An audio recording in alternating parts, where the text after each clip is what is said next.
اعوذ باللہ من الشیطان الرجیم، بسم اللہ الرحمن الرحیم۔ آج ہم انشاءاللہ آیت نمبر 96 سے پڑھیں گے۔ 95 اور 94 میں ہم یہ پڑھ رہے ہیں کہ ذوالقرنین ایک ایسی بستی میں پہنچا جہاں پر لوگ تنگ تھے یاجوج ماجوج کے حملوں کی وجہ سے، اور انہوں نے اس سے کہا کہ ہمیں اگر کوئی دیوار بنا دو، پھر آڑ بنا دو جس سے ان کا راستہ رک جائے، اور ہم اس کا خراج ادا کرنے کو تیار ہیں۔ تو ذوالقرنین نے کہا ما مکنی فیہ ربی خیر، جو کچھ مجھے میرے رب نے دیا ہے وہ بہت بہتر ہے، بہت کافی ہے میرے لیے، بس میری تم مدد کر دو لیبر کے ساتھ، عددی قوت کے ساتھ، تو میں دیوار بنا دیتا ہوں۔ اب اس دیوار بنانے کا جو پروسیس ہے وہ بریفلی بتایا جا رہا ہے۔ یہ دیوار کہیں ڈسکور نہیں ہوئی۔ کیونکہ یہ دیوار ڈسکور نہیں ہوئی، اس لیے یہ بات اتنی یقینی نہیں ہے کہ ذوالقرنین جو ہے وہ سائرس اعظم یا کورش کبیر ہی تھا، سائرس دا گریٹ ہی تھا۔ اس کے اندر ابھی کنفیوژن ہے، مگر اس سے فرق نہیں پڑتا وہ تھا یا جو بھی تھا۔ ایک بادشاہ کے متعلق سوال پوچھا قریش نے بنی اسرائیل کے کہنے پر، جس کا ذکر بائبل میں تھا، تو اللہ تعالیٰ نے اس کے واقعات قرآن شریف میں بیان فرما دیے، جس سے اس سوال کا شافی جواب ہو گیا، یہ اپنی جگہ ہو گیا۔ اور اصل چیز یہ ہو گئی کہ اس کے اندر بھی ہمارے لیے نصیحت ہے، سوچنے کا سامان ہے، کمپیریزن ہے کہ وہ بادشاہ بھی ہوتے ہیں جن کو اللہ تعالیٰ عروج دیتا ہے، قوت دیتا ہے، طاقت دیتا ہے، اور اس کے باوجود وہ متکبر نہیں بنتے، اس کے باوجود وہ ظلم نہیں ڈھاتے۔ خود لوگ آ رہے ہیں کہ ہم سے ٹیکس لے لو، ہمارا کام کر دو، اور وہ ان سے ٹیکس نہیں لیتے اگر ضرورت نہیں ہے۔ یہ جو ماڈرن ٹائمز کے اندر ایک عجیب سا کانسیپٹ ہے کہ جتنی tax to G D P ratio زیادہ ہوگی اتنا ہی وہ ملک اچھا ہوگا، ٹیکس لینا وہ بڑا ہی کو عمدہ قسم کا کام ہے۔ اسلام میں ایسا نہیں ہے۔ اسلام میں تو بنیادی طور پر ایک ٹیکس ہے جس کا نام ہے زکوٰۃ۔ زکوٰۃ ادا کرنی ضروری ہے، حکومت کا حق ہے کہ وہ زکوٰۃ حاصل کر لے، چاہے اس کے لیے اسے جنگ کرنی پڑے۔ جیسے حضرت ابو بکر صدیق رضی اللہ عنہ نے کہا تھا کہ اگر کوئی اونٹ کا گھٹنا باندھنے کی رسی بھی زکوٰۃ میں دیتا تھا اور اب اس کا انکار کرے گا تو میں اس کے ساتھ جنگ کروں گا۔ اس سے بڑھ کر اسلام میں کوئی ٹیکس نہیں ہے۔ نبی کریم صلی اللہ علیہ وسلم نے کبھی کسی پر زکوٰۃ کے علاوہ ٹیکس عائد نہیں فرمایا۔ ہاں ضروریات بڑھ جاتی ہیں تو حکومت جو ہے لوگوں سے اپیل کر سکتی ہے، اور نبی کریم صلی اللہ علیہ وسلم بھی لوگوں سے کہتے تھے کہ یہ فلاں مہم درپیش ہے، اور لوگ اپنی رضا سے والنٹیرلی مال اسباب لے آتے تھے۔ تو یہ بھی ایک اگزامپل ہے، یہ لیسنز ہیں اس کے اندر دیکھنے کے لیے کہ جب انسان کے پاس اختیار اور اقتدار آ جاتا ہے تو یہ اگزامپل بھی ہو سکتی ہیں اور دنیا میں گزری ہیں۔ اور ایسا بادشاہ جو لوگوں کے ساتھ حسن سلوک کرتا تھا، ایسا نہیں ہوا کہ وہ بیچارہ تھوڑے ہی عرصے میں اس کی حکومت سمٹ کے رہ گئی یا اس کی حکومت ختم ہو گئی اور وہ کچھ کر نہیں سکا، بلکہ الٹا ہوا، اس کی حکومت معلوم دنیا کے شاید آدھے سے زیادہ علاقے کے اوپر پھیل گئی جہاں پر انسان بستے تھے، تو اس کو بڑا عروج ملا۔ تو دنیا میں ترقی حاصل کرنے کے لیے ظلم و ستم کرنا، محض دنیاوی طریقے اور چالیں اور ہوشیاریاں کرنا، جیسے ہمارے یہاں ہوتا ہے کہ اگر مثلاً کسی نے کاروبار میں ترقی کرنی ہے تو اس کو چلاکی آنی چاہیے، اس کو دو نمبری آنی چاہیے، اس کو جھوٹ بولنے کی پریکٹس ہونی چاہیے، اس کے بغیر کاروبار نہیں چل سکتا۔ یہ مثالوں سے انسان کو سبق میں ملتا ہے، حوصلہ بھی ملتا ہے کہ اگر آپ صحیح طریقے سے اللہ تعالیٰ سے ڈرتے ہوئے کام، کاروبار، اقتدار کچھ بھی کریں گے تو دنیا میں بھی اللہ کی مرضی ہے، اللہ تعالیٰ آپ کو اس کے ذریعے عروج عطا فرما سکتا ہے۔ بلکہ کامن سینس کی بات یہ ہے کہ رزق کی ذمہ داری اللہ کی ہے، اللہ تعالیٰ نے رزق عطا فرمانا ہے۔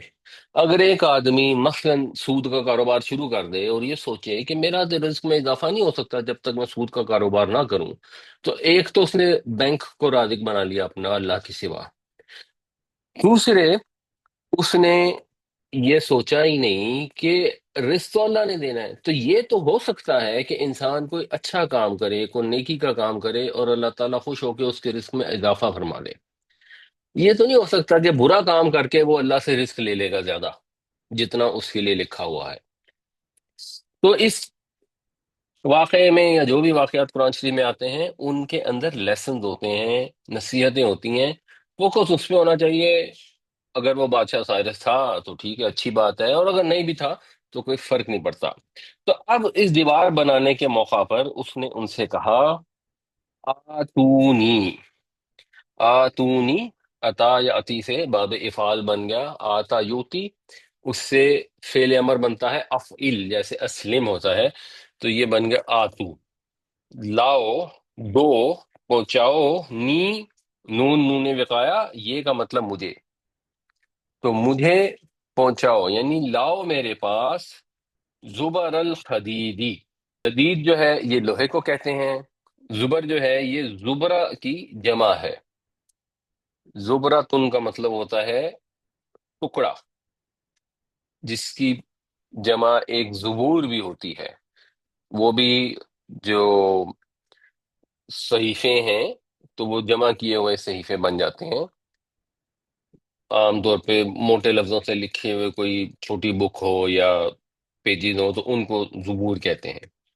تو ایک جمع ہے زبر، زبر الحدیدی، لوہے کے ٹکڑے، یعنی لوہے کے بڑے بڑے ٹکڑے، لوہے کی بڑی بڑی چادریں لاؤ میرے پاس، حتیٰ یہاں تک کہ اذا جب، ساوا، سویہ یسوی کا مطلب ہوتا ہے ہموار ہونا، جسے مساوات کا لفظ بھی ہے، تو یہاں تک کہ جب اس نے برابر کر دیا، مساوات جو ہے یہ باب مفاعلہ سے ہے، باب مفاعلہ سے ساوا یساوی، مساواتن، تو ساوا یساوی برابر کرنا، ہموار کرنا، یہاں تک کہ اس نے برابر کر دیا بین الصدفینی، صدف کنارہ، دو کناروں کے بیچ کی جگہ کو۔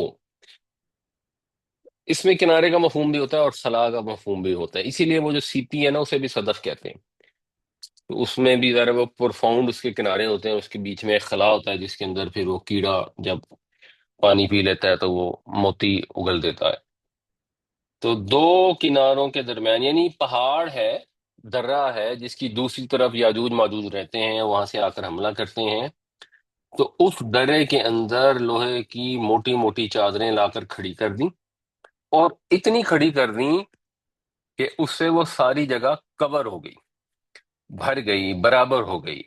قَالَ انفخوا، تو اس نے کہا کہ پھونکو، یہ سور میں پھونکنے کے لیے بھی لفظ استعمال ہوتا ہے نفخہ کا، تو نفخن کا مطلب ہوتا ہے زور سے پھونک مارنا، زور سے پھونکو، زور سے پھونکو، ایکچولی یہاں پہ جو لفظ استعمال ہوا ہے مراد اس سے ہے بھونکنا، یعنی جب آگ جلائی جاتی ہے تو ہم جیسے پھکنی سے پھونک مارتے ہیں جب ہم باربیکیو کر رہے ہوتے ہیں، اس سے بھی آگ دہکتی ہے، اسی طرح جب یہاں کہا جا رہا ہے تو اس سے مراد یہ ہے کہ اب آگ جلاؤ اور اس کو خوب دھونکو، اتنا دھونکو، اتنا دھونکو کہ وہ ساری جو لوہے کی چادریں ہیں بری طرح گرم ہو جائیں، حتیٰ اذا جعلہ نارا، پھر یہاں تک کہ جب اس کو کر دیا اس نے آگ، یعنی ان لوہے کی چادروں کو اس نے اتنا گرم کر دیا، آگ کی طرح سرخ کر دیا۔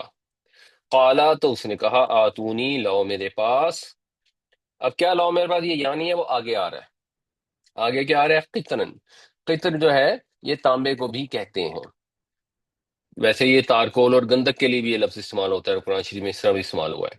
تو اب لاؤ میرے پاس تانبا، تانبا لاؤ، آتونی افرغ علیہ، افرغ جو ہے فارغ یا فرغو کا مطلب ہوتا ہے، ویسے تو فارغ ہونے کا لفظ ہم استعمال کرتے ہیں کسی کام کو ختم کر کے خالی ہو جانا، اسے پھر باب افعال ہوتا ہے افرغ یفرغ، اس کا مطلب ہوتا ہے کسی برتن کو گرا کر، اس کا پانی گرا کر اس کو خالی کر دینا، ربنا افرغ علینا صبرن، تو انڈیلنے کے معنوں میں پھر یہ استعمال ہوتا ہے، تو یہ ہے افرغ، افرغ یفرغ، یفرغ وہ انڈیلتا ہے، افرغ میں انڈیلتا ہوں، یہ اب جواب شرط کے طور پر آیا ہے، تو اس لیے یہ جزم میں ہے۔ میں اس پر انڈیل دوں، یعنی لوہے کی چادریں لے کر ان کو خوب اچھی طرح گرم کیا، اس کے بعد ان کو بڑی بڑی بھٹیوں میں دھونکنیوں سے دھونکنے کا حکم دیا، یہاں تک کہ لوہے کا پورا ڈھانچہ آگ کی طرح دہکنے لگا۔ اب یہ آج کے دور میں بھی دو پہاڑوں کے درمیان میں آپ نے لوہے کی دیوار بنانی ہو تو بہت ہی مشکل کام ہے۔ اس دور کی ٹیکنالوجی کے لحاظ سے ایک بہت بڑا کارنامہ تھا۔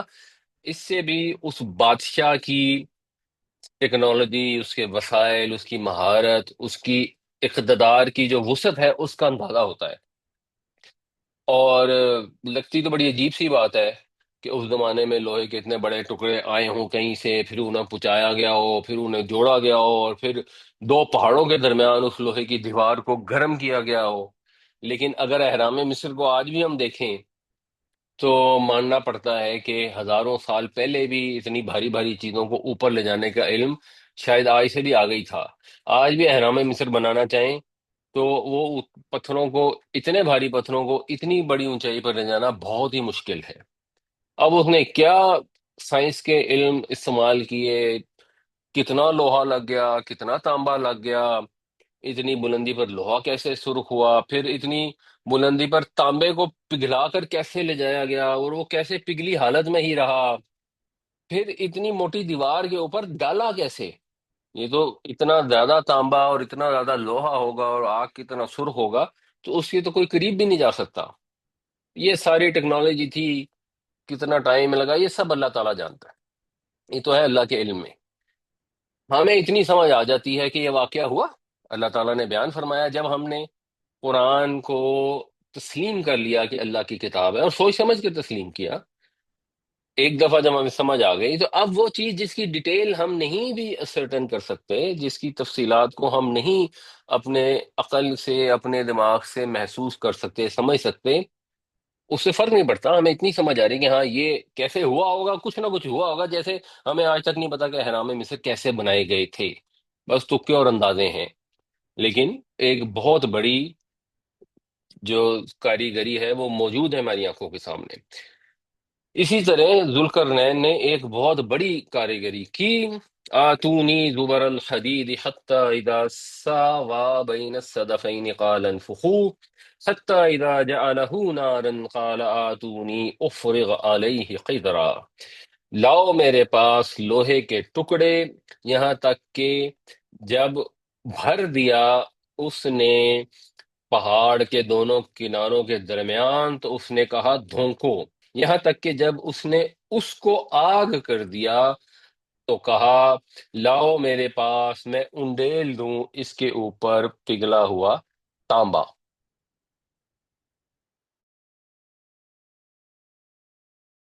اب اگر آپ ایک اور چیز پہ غور کریں، یہ جو نفخ کا لفظ ہے،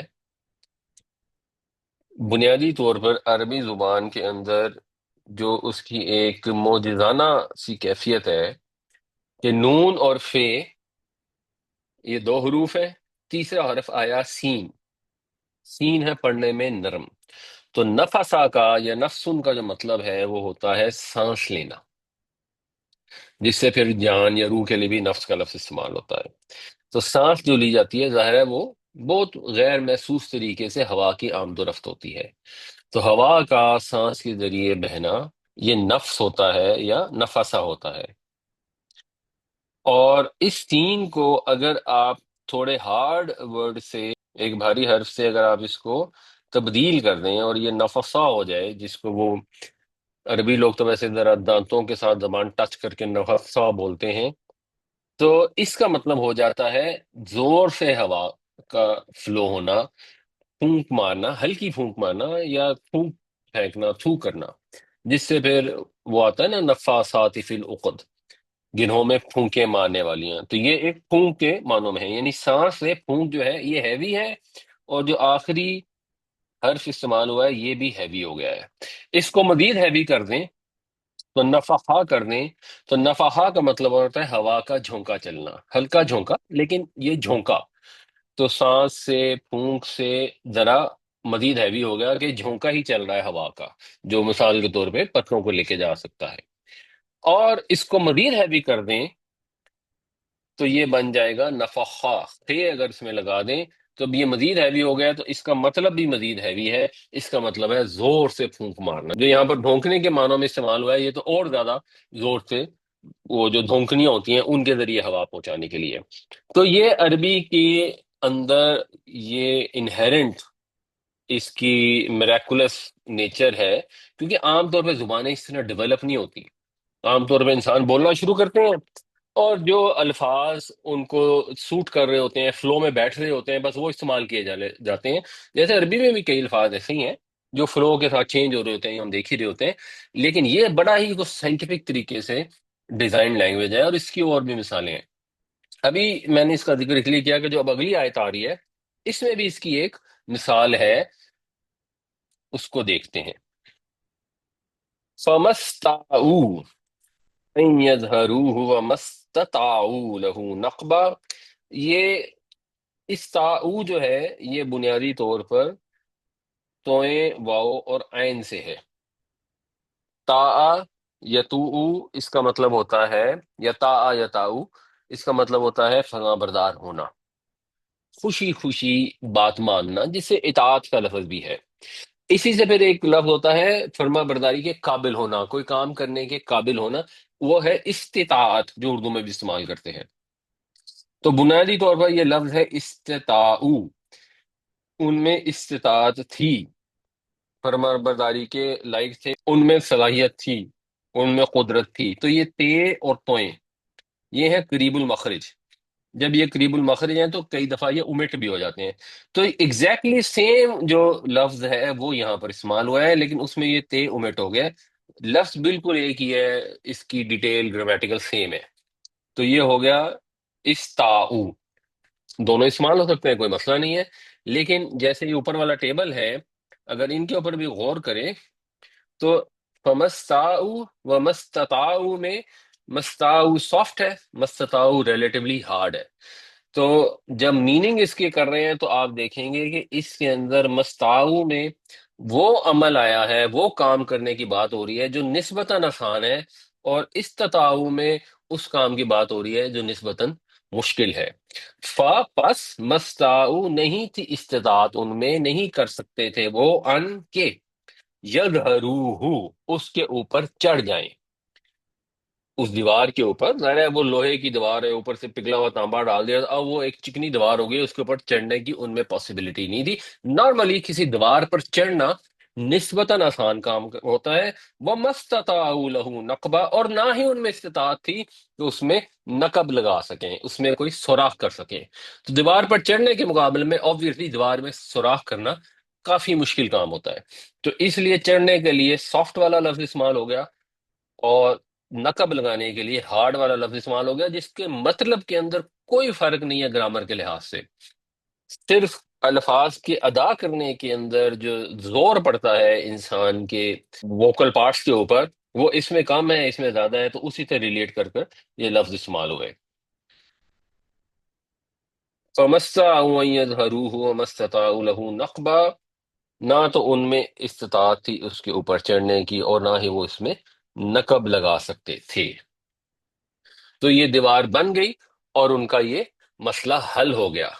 اب جب یہ مسئلہ حل ہو گیا اور بادشاہ نے اتنا زبردست کام کر دیا، تو ظاہر سی بات ہے انسان کے اندر خیال آتا ہے کہ میں نے کیا کمال کیا ہے، اللہ نے مجھے ہمت دی، اللہ نے میرے اوپر رحمت کی، مجھے چیزیں، لیکن کیا میں نے کام کمال کا کیا، کیا زبردست کام کیا ہے؟ تو اس نے یہ نہیں کہا، اس نے کیا کہا؟ یہ ہے لیسن، یہ ہے سوچنے کی ضرورت۔ ہم تو نہ بادشاہ ہیں، نہ اتنے بڑے علاقے کے حکمران ہیں، کچھ بھی نہیں ہیں، لیکن ہمارے اندر یہ خواہش ہوتی ہے کہ ذرا سا کام کر کے سب ہماری تعریفیں کریں، اگر کوئی تعریف نہیں کر رہا تو ہم اپنی تعریف خود ہی کر لیتے ہیں۔ یہ دیکھیں جی، یہ میں نے کتنا زبردست کام کیا، یہ میں فلاں جگہ میں نے اتنے نمبر لیے، یہ فلاں میں نے کاروبار اتنے لیول پہ پہنچا دیا، یہ میں ساروں میں نمبر ون بن گیا، یہ میں نے بات اتنی اچھی کی کہ لوگ حیران رہ گئے، یہ میں نے لطیفہ اتنا اچھا سنایا کہ سب ہنسنے لگ گئے۔ بہت ہی انسان کے اندر شوق ہوتا ہے، یہ نیچرل ہے، یہ ٹھیک ہے نیچرل ہے، لیکن یہ پرابلم ہے۔ تو جب آپ قرآن کو پڑھتے ہیں تو وہ قصے کہانی کے لیے پڑھنے کے بجائے سوچیں کہ اس سے ہم اپنے رویے میں کیا اصلاح کر سکتے ہیں، اپنے آپ کو کس طرح بہتر کر سکتے ہیں۔ اتنے عظیم الشان بادشاہ نے کیا کہا؟ قال ھذا رحمت من ربی، تم نے کہا یہ جو میں نے دیوار بنا دی ہے نا، یہ میرا کمال نہیں ہے، یہ رحمت ہے میرے رب کی، یہ فضل ہے میرے رب کی طرف سے، میں نے کوئی ایسا کارنامہ نہیں کیا۔ اب اس کو کمپیئر کریں، وہ جو دو دوستوں کا ذکر تھا یا دو ساتھیوں کا ذکر تھا جن میں سے ایک کے دو باغ تھے، وہ کیسی باتیں کرتا تھا کہ یہ دیکھو میرے پاس مال ہے، میرے پاس اولاد ہے، اور وہ یہ کہتا تھا ما اظن ان تبید ہادہ ابدا، میرا تو گمان نہیں کہ کبھی کبھی ابد تک بھی یہ باغ کبھی تباہ ہو سکے گا، کتنا زبردست باغ ہے، میں نے اپنی محنت سے کیسا بنایا۔ نہیں،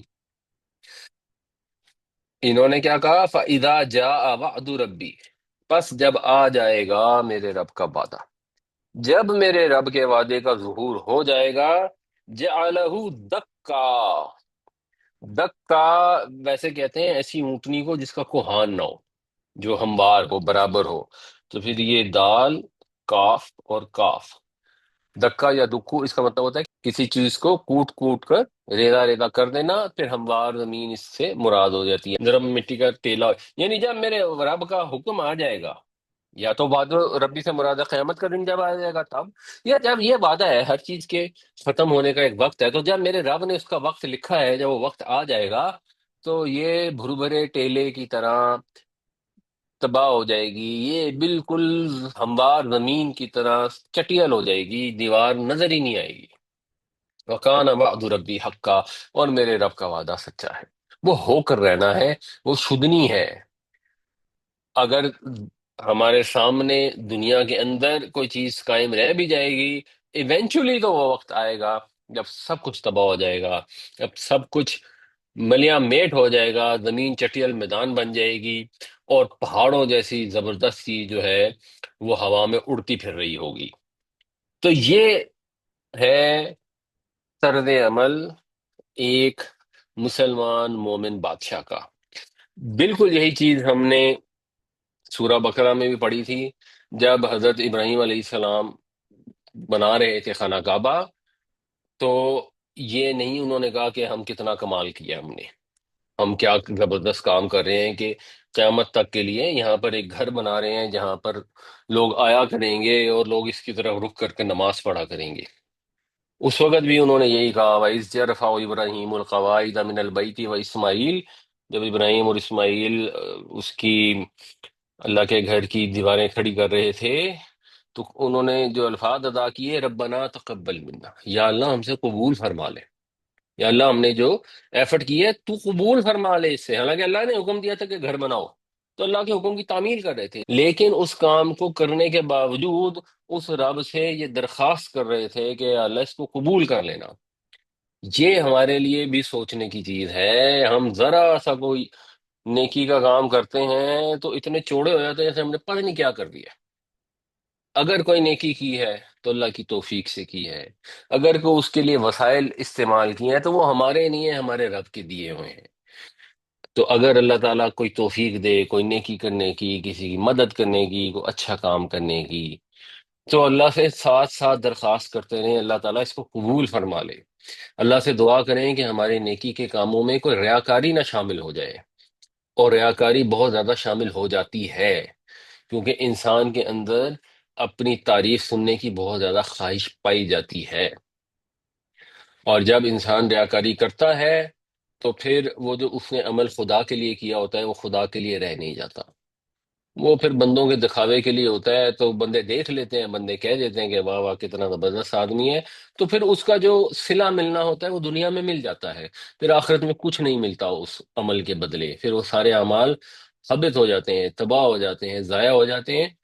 یہ اگر آج کی کلاس میں موقع آیا تو اس سورت کی آخری آیتوں میں یہی مضمون پھر آئے گا انشاءاللہ۔ قال هذا رحمت من ربی فاذا جاء وعد ربی جعله دکا وکان وعد ربی حقا، اس نے کہا یہ میرے رب کا ایک فضل ہے، پس جب آ جائے گا میرے رب کا وعدہ تو وہ اس کو ہموار کر دے گا، اور میرے رب کا وعدہ ہو کر رہنا ہے۔ وَتَرَكْنَا بَعْدَهُمْ يَوْمَئِذٍ، اور اس دن ہم ترک کر دیں گے، ترک کرنے کا مطلب ہوتا ہے کسی چیز کو چھوڑ دینا، تو اس دن ہم چھوڑ دیں گے ان میں سے بعض کو۔ اب جب رب کے وعدے کا ذکر ہو رہا ہے، اور ذکر اس سینس میں ہو رہا ہے کہ دیوار نے ایک دن تباہ ہو جانا ہے، اور وہ دن قیامت سے پہلے بھی ہو سکتا ہے اور قیامت کا بھی ہو سکتا ہے، تو اب قیامت کا ذکر سے، قیامت سے متعلق اللہ تعالیٰ نے کچھ مزید آثار بیان فرما دیے کہ ہم چھوڑ دیں گے ان میں سے بعض کو، یموج فی بعدن، کہ وہ موج کریں گے بعد میں، یعنی موجوں کی طرح ٹکرائیں گے دوسروں میں۔ ایکچولی یہ بعدہم اس بعض کے ساتھ کنیکٹڈ ہے، اور اس کا صحیح ترجمہ یہ بنے گا کہ اس دن ہم چھوڑ دیں گے ان کو، اور وہ ایک دوسرے سے موجوں کی طرح ٹکرائیں گے۔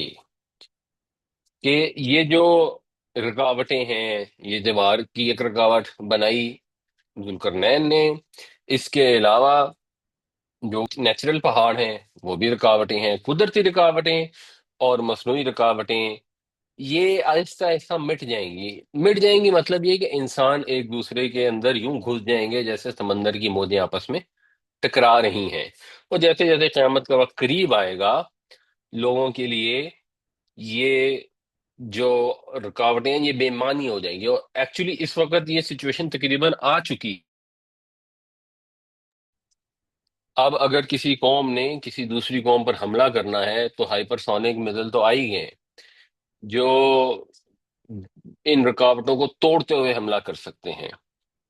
اور اس سے مراد وہ وقت بھی ہو سکتا ہے، یعنی یہ قیامت کے آثار ہے۔ اب یہ قیامت کے آثار کا یہ مطلب نہیں ہوتا کہ ضروری قیامت سے 6 مہینے پہلے یا 2 سال پہلے آنے ہیں، وہ درمیان میں آ سکتے ہیں۔ جیسے نبی کریم صلی اللہ علیہ وسلم نے اپنی بعثت کو بھی قیامت کے آثار میں سے ایک اثر بیان فرمایا ہے، کیونکہ آپ آخری رسول ہیں۔ اب آپ کے بعد کسی رسول نے مبعوث نہیں ہونا، تو اس کا مطلب ہے قیامت کی ایک نشانی پوری ہو گئی۔ جب تک آخری رسول نہ آتے قیامت نہیں آ سکتی تھی۔ اسی طرح یہ بھی ایک اثر ہے، اور سورہ انبیاء میں ایکچولی یہ ذکر آتا ہے کہ ہم کھول دیں گے یاجوج ماجوج کو، اور وہ ہر بلندی سے جو ہے وہ پلے پڑ رہے ہوں گے، ابلے پڑ رہے ہوں گے، جیسے طوفانی ریلا بلندی سے نکلتا ہے اور ساری دنیا پہ چھا جاتا ہے۔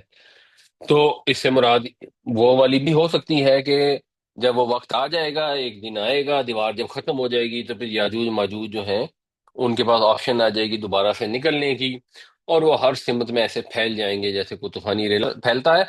اور کہتے ہیں کہ شاید یہ جو تاتاریوں نے زمین کے اوپر حکمرانی کی، وہ بالکل اسی طرح ہی آتے تھے، جیسے سمندر کی موجیں آتی ہیں، اور آ کے انہوں نے ہر چیز کو تہس نہس کر دیا، اور کتنے ہی سال جو ہے وہ دنیا ان سے مغلوب ہو گئی۔ بالکل جیسے ذوالقرنین کا ذکر ہے کہ اس نے آ کر علاقوں پر قبضہ کیا اور حکومت قائم کی، اور یہ نیک بادشاہ تھا، اسی طرح چنگیز خان اور پھر ہلاکو خان تک تاتاریوں نے بھی دنیا میں بہت جگہوں پر قبضے کیے، اور ان کا الٹ تھا، کیونکہ وہ نیک نہیں تھی تو انہوں نے تباہ و برباد کر دیا۔ پھر اللہ کی حکمت ہوئی، اللہ کی رضا ہوئی، اور انہی میں سے کچھ لوگ مسلمان ہو گئے، اور اصل میں اس سے جا کے اس طوفان کا زور جو ہے وہ تھما۔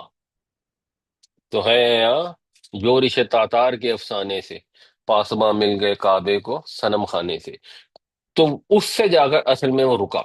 تو یہ نشانی اس سائز میں یہ بھی کہہ سکتے ہیں کہ شاید پوری ہو گئی ہے، لیکن بہرحال جب وہ دن آ جائے گا اس دن بھی یہ ہوگا۔ تو اس کی مراد بھی ہو سکتی ہے کہ اب جب سب لوگوں کو زمین سے برآمد کیا جائے گا، اب لوگ ایک دوسرے میں اس طرح ٹکرا رہے ہوں گے جیسے سمندر کی لہریں ایک دوسرے سے ٹکراتی ہیں، اور سب لوگ پھر رہے ہوں گے ٹڈی دل کی طرح۔ وَنُفِخَ فِي الصُّورِ، اور پھونک ماری جائے گی سور میں، فَجَمَعْنَاهُمْ جمع، پھر ہم انہیں جمع کر دیں گے جیسا کہ جمع کیا جاتا ہے۔ یہ یہاں پر فعل آیا، یہاں پہ اس کا مصدر آیا مفعول مطلق کے طور پر، ایسے جمع کریں گے جیسے جمع کرنے کا حق ہے، یعنی ہم ان سب کو اکٹھا کر دیں گے، کوئی بچ نہیں جائے گا۔ ایسا نہیں ہوگا کہ چھوٹا آ جائے اور بڑا نہ آ سکے، عابد آ جائے اور معبود نہ آئے، کوئی حاضر ہے تو آ جائے اور کوئی غائب ہے تو نہ پہنچے، نہیں، سب کے سب پکڑ کر بھلا لیے جائیں گے۔ وَتَرَكْنَا بَعْضَهُمْ يَوْمَئِذٍ يَمُوجُ فِي بَعْضٍ وَنُفِخَ فِي الصُّورِ فَجَمَعْنَاهُمْ جَمْعًا، اور چھوڑ دیں گے ہم ان کو اس دن، وہ ٹکرائیں گے موجوں کی طرح ایک دوسرے میں، اور سور پھونکا جائے گا، پس ہم ان سب کو اکٹھا کر دیں گے۔ اب یہاں پر بھی وہی مفعول مطلق استعمال ہوا ہے، وَأَرَدْنَا جہنم یومئذ، اور ہم پیش کریں گے جہنم کو اس دن للکافرین، کافروں کے لیے، اردا، جیسا کہ پیش کیا جا سکتا ہے، جیسا کہ سامنے لانے کا حق ہے، ہم جہنم کو سامنے لے آئیں گے اس دن کافروں کے لیے جیسا سامنے لانے کا حق ہے، یعنی اس دن ہم جہنم کو ان کافروں کے روبرو پیش کریں گے۔ اب یہ میدان حشر کے منظر کا اگلا سٹیپ بتایا جا رہا ہے کہ اس دن جہنم کو پردے سے نکال کر کافروں کے سامنے لا کھڑا کیا جائے گا، ایسے پیش کیا جائے گا جیسے پیش کیا جاتا ہے، کوئی اس کو دیکھنے سے انکار نہیں کر سکے گا۔ یہ ان کافروں کے لیے دہشت کا اور حسرت کا لمحہ ہوگا، جو دنیا میں اس کا انکار کرتے تھے، جو اسے دنیا میں مذاق سمجھتے تھے، آج وہ اپنی آنکھوں سے اس چیز کو دیکھیں گے جس سے وہ منہ موڑتے تھے، اعراض کرتے تھے، آج ان کے سامنے ہوگی، آج وہ اعراض نہیں کر سکیں گے۔ یہ کوئی دور کا نظارہ نہیں ہوگا، اے جگ میٹھا تے اگلا کے نے ڈٹھا، یہ والی بات نہیں ہوگی، اب جہنم کو ان کے قریب لا کر دکھا دیا جائے گا، اس کی ہولناکی کو اور وحشت کو وہ پورے طور پر محسوس کر سکیں گے۔ یہ ان کے کفر اور سرکشی کی سزا شروع ہو جائے گی یہاں سے۔ ابھی تو حساب کتاب ہونا ہوگا، مگر جہنم سامنے آ جائے گی اور نظر آ رہا ہوگا انکار کرنے والوں کو کہ انہوں نے جو کیا ہے اس کا نتیجہ آ پہنچا ہے۔ وَعَرَضْنَا جَهَنَّمَ يَوْمَئِذٍ لِّلْكَافِرِينَ عَرْضًا، اور ہم پیش کر دیں گے جہنم کو کافروں کے لیے اس دن روبرو۔ الذین، وہ لوگ، کانت، کہ تھیں، اعینہم، ان کی نگاہیں، ان کی آنکھیں، کانت جو ہے یہ مونس کا صیغہ ہے، اعین جو ہے ٹوٹی پوٹی جمع ہے، جمع مکسر، اس لیے اس کے لیے مونس کا صیغہ استعمال ہوا۔ ویسے جب فاعل سے پہلے فعل آتا ہے تو وہ مذکر مونس دونوں صورتوں میں آ سکتا ہے۔ فی غطائن، غطا یختو کا مطلب ہوتا ہے کسی چیز کو ڈھانپنا، چھپانا، تو غطا پھر کہتے ہیں پردے کو۔ تو ان کی آنکھیں تھیں پردے میں، ان کی آنکھوں پر پردہ پڑا رہا، کس چیز سے؟ ان ذکری، میرے ذکر سے، میری نصیحت سے، میری تنبیہ سے، جو یاد دہانی پیغمبر ان کو پیش کرتے تھے، تو ان کی عقل اس طرح ماری گئی تھی کہ وہ ان کے کانوں پر، ان کے آنکھوں پر پردہ پڑا ہوا تھا۔ وَكَانُوا لَا يَسْتَطِيعُونَ سَمْعًا، اور نہیں تھے وہ کہ استطاعت رکھتے اس کو سننے کی۔ پیچھے آیا ان کی آنکھوں پر پردہ تھا، آگے آیا کہ وہ سننے کی استطاعت نہیں رکھتے، تو اس میں دونوں چیزیں آ گئی، یہ سٹائل ہے، باقی بیچ والے دو محذوف کر دیے، کہ آنکھوں پر پردہ تھا اور وہ حق بات کو، حق معاملے کو دیکھنے کی صلاحیت نہیں رکھتے تھے، اور ان کے کانوں پہ بھی پردہ تھا اور وہ حق بات کو سننے کی صلاحیت نہیں رکھتے تھے، وہ حق بات سننے کے روادار ہی نہیں تھے۔ جب انہیں قرآن سنایا جاتا، نصیحت کی جاتی، وہ کانوں میں انگلیاں ٹھوس لیتے، اس کا مذاق اڑاتے۔ آنکھوں پہ اس کے پردہ تھا جس کی وجہ سے وہ اللہ کی یاد کو، اس کی نشانیوں کو دیکھ نہیں سکتے تھے، اور یہ پردہ اللہ نے کو زبردستی نہیں ڈالا تھا، یہ ان کے اپنے تکبر کا، ان کی ہٹ دھرمی کا اور ان کی دنیا پرستی اور نفس پرستی کا نتیجہ تھا، جس کی وجہ سے انہوں نے خود کو حق دیکھنے سے اندھا کر لیا تھا۔ جو بھی کیا تھا جان بوجھ کر کیا تھا، اپنے آپ کو دیکھنے اور سننے سے خود محروم کیا تھا۔ یہ کافر لوگ تھے جنہوں نے یہ کیا تھا، قیامت والے دن یہ سارے پردے ہٹ جائیں گے، جہنم سامنے لا کر پیش کر دی جائے گی۔ اب ہم یہ آیتیں پڑھیں تو ہم یہ آیتیں ایسے نہ پڑھیں جیسے پتہ نہیں کس کی بات ہو رہی ہے، وہ پتہ نہیں کوئی کافر ہوتے تھے تو وہ مکے میں رہتے تھے تو وہ بات نہیں مانتے تھے تو حق بات نہیں سنتے تھے اور اس پہ عمل نہیں کرتے تھے۔ ہم نے اس سے اپنے آپ کو اللہ کی یاد دلانی ہے۔ جب ہم اللہ کو یاد کریں اور اپنا معائنہ کریں، اپنے آپ کو اس قرآن کے آئینے میں دیکھیں، تو کیا ہمارے پاس، ہمارے سامنے جب حق بات پیش کی جاتی ہے، جب کوئی ہمیں آ کر ہماری کسی غلطی پر نصیحت کرتا ہے، ہمیں یہ تنبیہ کرتا ہے، ہمیں یہ تبلیغ کرتا ہے کہ اپنا غلط کام درست کر لو۔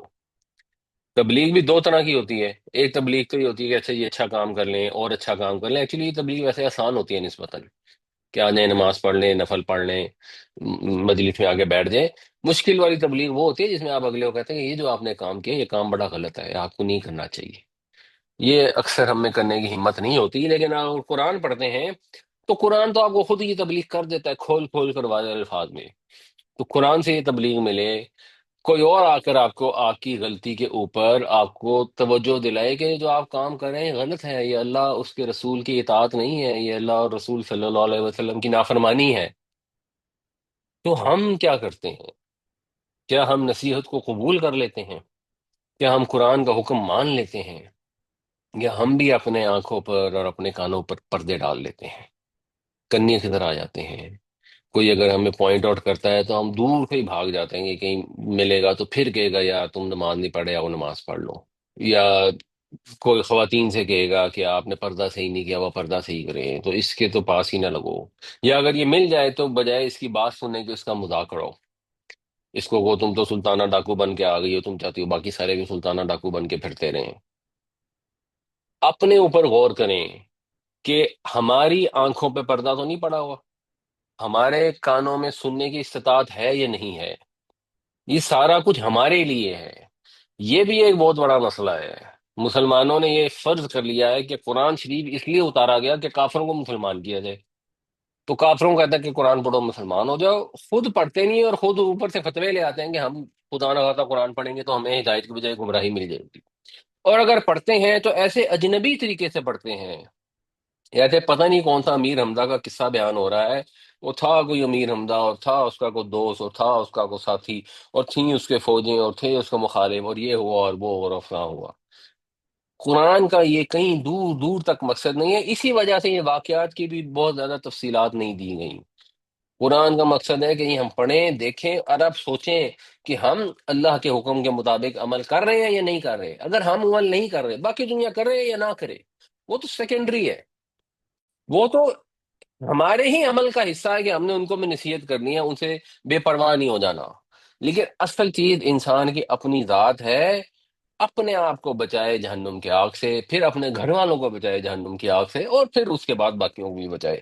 الذین کانت اعینہم فی غطاء عن ذکری وکانوا لا یستطیعون السمع، جن کی آنکھوں پر پردہ پڑا ہوا تھا ہماری نصیحت سے، ہماری تنبیہ سے، اور وہ سننے کی استطاعت نہیں رکھتے تھے.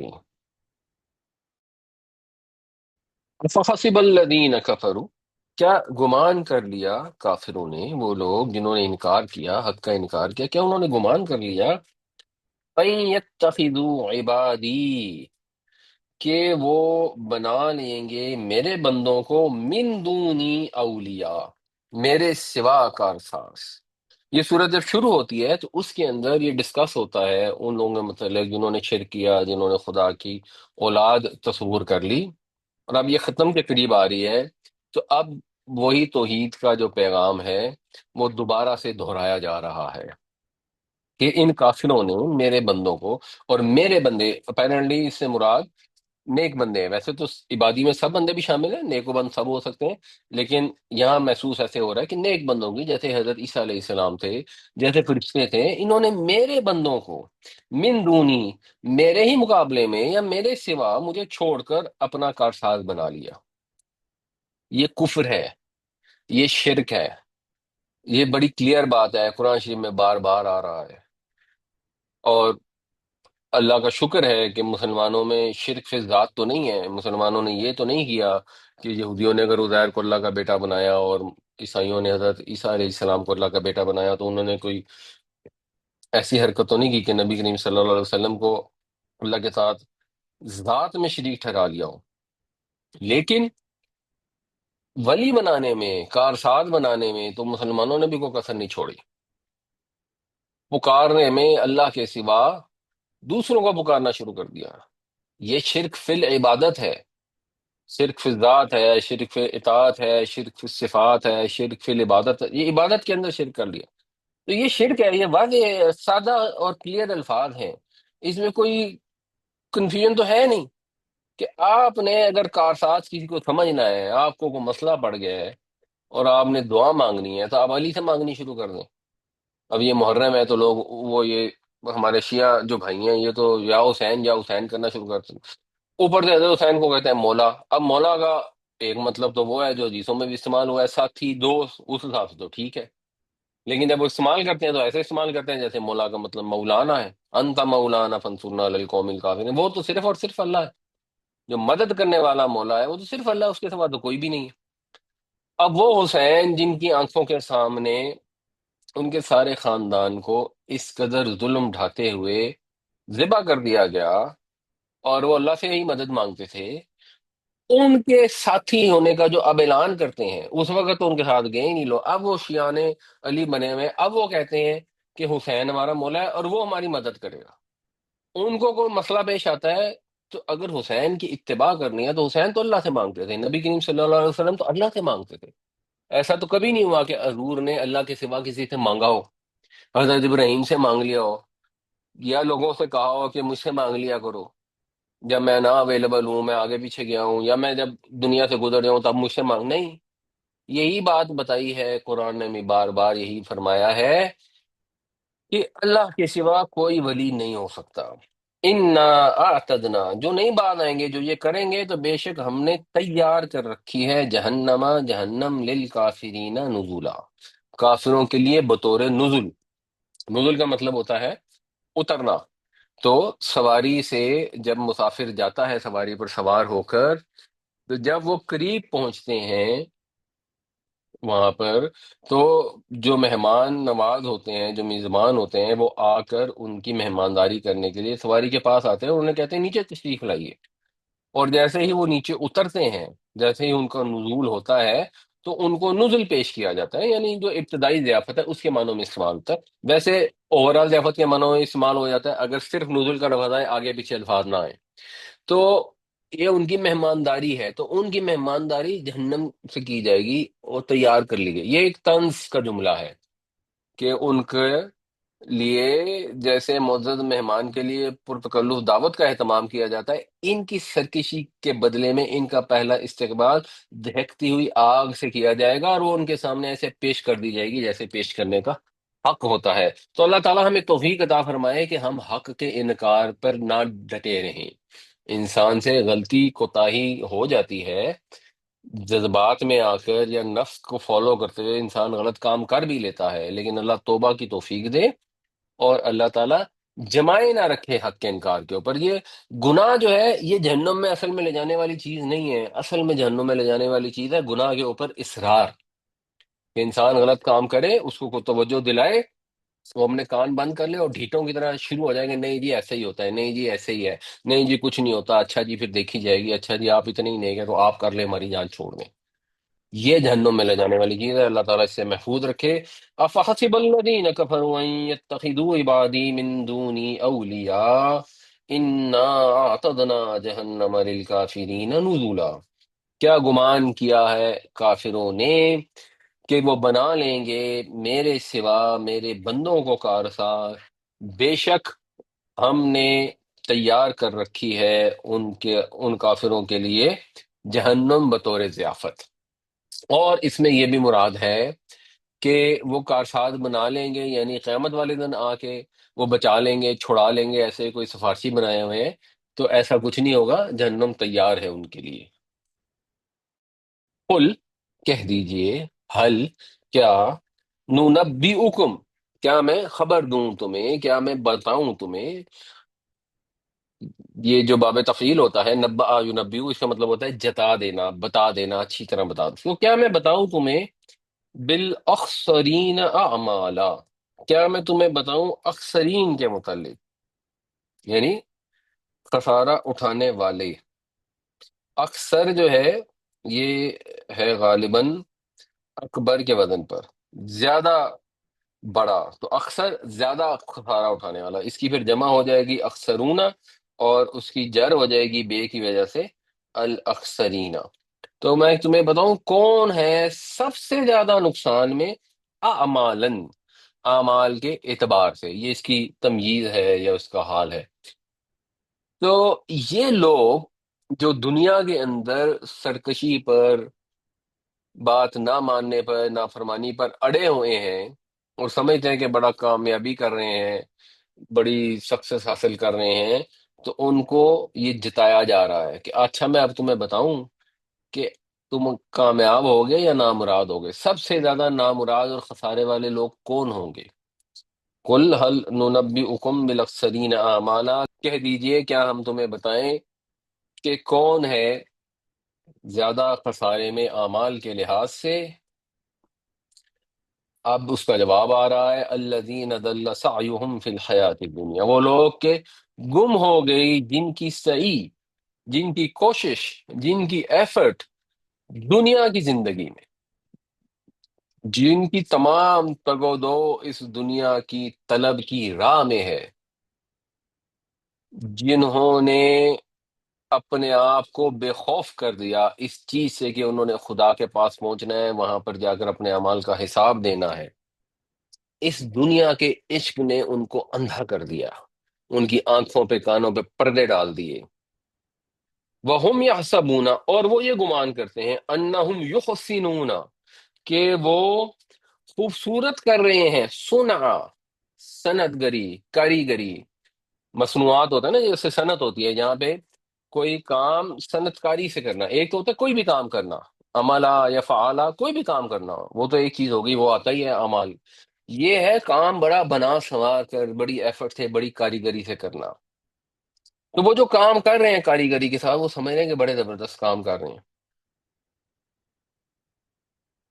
لیکن اصل میں وہ جو کچھ انہوں نے کام کیے وہ سب کے سب ضائع ہو گئے، وہ سب کے سب گم ہو گئے، دنیا میں گم ہو گئے، ان کی محنت کا آخرت میں کوئی اجر نہیں ہوگا۔ یہ بڑی بدنصیبی ہے، اور یہ المیہ ہے کہ وہ سمجھ یہ رہے ہوتے ہیں کہ بہت اچھے کام کریں، یعنی اپنی گمراہی سے بے خبر ہیں، اور اپنے اعمال کو جب ان کا ایمان صحیح نہیں ہے نیکی سمجھ رہے ہوتے ہیں جو کسی کام کے نہیں ہے، یا اپنی بد اعمالیوں کو نیکیاں سمجھ رہے ہیں۔ یہ سب سے خطرناک خسارہ ہے، کیونکہ جب انسان کے اندر یہ احساس ختم ہو جائے کہ وہ کوئی کام غلط کر رہا ہے، تو وہ اس کی اصلاح کیسے کرے گا، وہ توبہ کیسے کرے گا؟ وہ تو مانے گا ہی نہیں۔ وہ لوگ جو دین میں مثلا بدعت ایجاد کر لیتے ہیں، تو بدعت جو ہوتی ہے یہ گناہ کا کام بدعت نہیں ہوتا۔ آپ نے کبھی نہیں سنا ہوگا کہ اس نے بڑی بدعت دین میں رائج کر لی، کہ وہ فلاں کفریہ کلمات ادا کرتے ہیں، نہیں، اس کو تو ویسے ہی گناہ کہتے ہیں۔ انہوں نے بدعت ڈال دی دین میں کہ وہ رمضان کی افطاری خدا نخواستہ شراب پی کے کرتا ہے، نہیں، سب کہیں گے یہ تو ہے ہی گناہ۔ بدعت تو ہوتا ہی نیک کام ہے، لیکن اس نیک کام کا آپ رواج ڈال دیتے ہیں جو اللہ کے نبی صلی اللہ علیہ وسلم نے نہیں ڈالا۔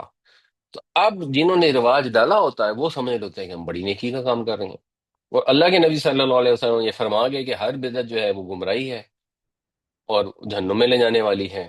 اسی طرح وہ لوگ جو بڑے نیک کام کرتے ہیں، بڑے نیک کام کرتے ہیں، لیکن کرتے ہیں دکھاوے کے لیے، تو سمجھتے ہیں کہ ہم بڑا زبردست کام کر رہے ہیں، اللہ تعالیٰ بڑا اس کا اجر دے گا، کوئی اجر نہیں ملے گا۔ اسی طرح ایسے لوگ جو بڑے نیک کام کرتے ہیں، بڑا سوشل ورک کرتے ہیں، لیکن اللہ پر آخرت پر ایمان ہی نہیں رکھتے، تو ان کی ساری محنت جو ہے آخرت میں ایسے اڑا دی جائے گی جیسے راکھ کے ڈھیر کو اڑا دیا جاتا ہے۔ تو یہ اس کے اندر بھی لیسن ہے، ایسے لوگ ویسے لوگ نہیں، اصل لیسن اپنے لیے ہے کہ ہم جو بھی ایفرٹ کرتے ہیں اس میں ریاکاری تو نہیں ہوتی، اس میں بدعت تو نہیں ہوتی، اور اس کے اندر یہ اپنے اوپر دھوکہ تو نہیں ہوتا کہ بس ہم نے تو جنت میں ہی جانا ہے اور آخرت کا دن ایسے ہی معمولی ہے اور اس کی کوئی حیثیت نہیں ہے، اور اپنی گمراہیوں پر یا اپنی ساری ایفرٹ جو دنیا کی زندگی کمانے میں صرف کر دیتے ہیں اسی کو بہت اچھا کمال سمجھ رہے ہوتے ہیں۔ اس پر غور کرنے کی ضرورت ہے۔ الذین ضل سعیہم فی الحیات الدنیا وهم یحسبون انہم یحسنون صنعا، وہ لوگ جن کی صحیح، جن کی تگ و دو اس دنیا کی زندگی کے پیچھے عقارت چلی گئی، اور وہ یہ گمان کرتے رہے کہ وہ بہت اچھا کام کر رہے ہیں۔ اولئک الذین کفروا بآیات ربہم، یہ وہ لوگ ہیں جنہوں نے انکار کر دیا اپنے رب کی آیتوں کا۔ سمجھ رہے تھے کہ بڑی کامیاب بازی کھیل رہے ہیں، لیکن اس دنیا کے عشق نے ان کو ہماری آیتوں سے بے نیاز کر دیا۔ وَلِقَائِهِ، اور اس سے ملاقات کو اس سے بھی بے نیاز اور بے خوف کر دیا کہ اس کے پاس پیش ہونا ہے۔ تو جن کو اس چیز کی پرواہ نہیں کہ اللہ نے کیا پیغام بھیجا ہے، اور جن کو اس چیز کی پرواہ نہیں کہ قیامت والے دن اس کے سامنے جا کر کھڑے ہونا ہے، تو اب وہ بڑے کو کمال کام بھی کر لیں، بہت خوبصورت اعمال بھی کر لیں، فَحَبِطَتْ أَعْمَالُهُمْ، تو ان کے سب اعمال اکارت گئے، سب کے سب ضائع چلے گئے، ان کا کوئی فائدہ نہیں ہے۔ قیامت والے دن ان میں کوئی حقیقت نہیں ہوگی، وہ بالکل بے حقیقت بے وزن ہو جائیں گے۔